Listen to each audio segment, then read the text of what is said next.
రైతు సోదరులకి కేంద్ర ప్రభుత్వం ఒక గుడ్ న్యూస్ అందించింది.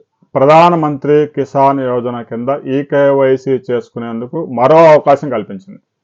13వ తేదీ ప్రధానమంత్రి కిసాన్ యోజన నిధులు 22వ దఫా ₹2,000 రైతుల ఖాతాలో పడబోతున్నాయి. రాష్ట్ర ప్రభుత్వం అందించే అన్నదాత సుఖీభవ 4,000, ప్రధానమంత్రి కిసాన్ యోజన కింద 2,000 13వ తేదీ రైతుల ఖాతాలో జమ కాబోతున్నాయి.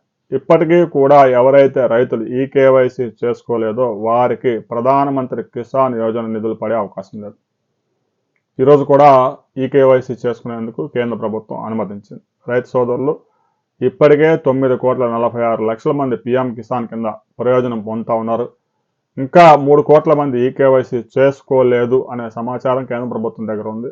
అందుకే మరోసారి రైతు సోదరులకి అవకాశం కల్పించారు. మీరు కనుక ఈ కేవైసీ చేసుకోకపోతే సచివాలయంలో వ్యవసాయ శాఖకు సంబంధించిన అసిస్టెంట్ ఎవరైతే ఉంటారో అక్కడికి వెళ్ళి చేసుకోవచ్చు. లేదంటే రైతు భరోసా కేంద్రంలో కూడా ఈ కార్యక్రమాన్ని పూర్తి చేసుకోవచ్చు.